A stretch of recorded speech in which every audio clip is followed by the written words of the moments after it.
বোঝা গেল তোমাদের মনের মধ্যে তোমরা সততা নাই, তোমাদের সাথে আর আমরা থাকতে পারি না।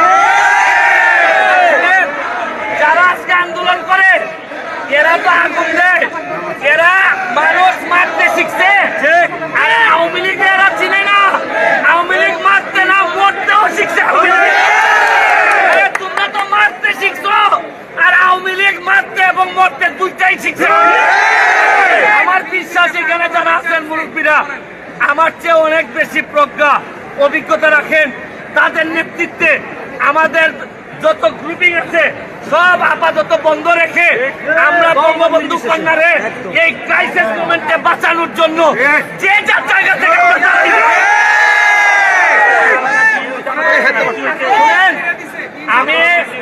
আমি এদেরকে জিজ্ঞেস করছি, তোমরা যে ক্ষমতা নিতে চাও শেখ হাসিনার কাছ থেকে, মিয়া কারা হবা?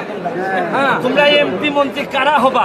তাহলে একটা কাজ করো, তোমরা যারা সমন্বয়ক, তোমরা 100 জন না 150 জন, তোমরা এসে ক্ষমতা নিয়ে যাও। কিন্তু তোমরা তো আইসবা না, তোমরা তো এই যোগ্যতা নাই। তোমরা বড় সুন্দর করে জামাতের হাতে দিয়ে দিবা ক্ষমতা। তোমরা ক্ষমতা দিবা না, তোমরা মুক্তিযুদ্ধের আদর্শটারে নিয়ে জমা দিয়ে আসবা। এদেরকে ব্রেইন ওয়াশ করছে, আমাদের লোকজনকে ব্রেইন ওয়াশ থেকে বাঁচাইতে হবে। এরা আমাদেরই সন্তান, এদের বিরুদ্ধে আমরা দাঁড়াইতে চাই না। আমরা বারবার গার্জিয়ানদেরকে বলতে চাই, অযথা এদেরকে রক্তের খেলায় নামায়েন না।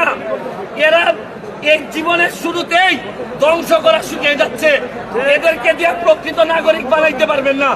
আমি যত গার্ডিয়ান আছে তাদেরকে বলবো, এখনই এদেরকে আইন ভাঙার পথে নিয়ে যাবেন না। এরা আমাদের সন্তান, এরাই হবে ভবিষ্যৎ বাংলাদেশের সন্তান। আমি বলবো জামাত শিবিরের আর বিএনপির এই প্ররোচনায় পড়ে দেশটারে ধ্বংস করবেন না। এই দেশটা জননেত্রী শেখ হাসিনার হাতে প্রায় 30 বছর আগাই গেছে, আর এদের হাতে পড়লে আরো 50 বছর পিছাই যাবে।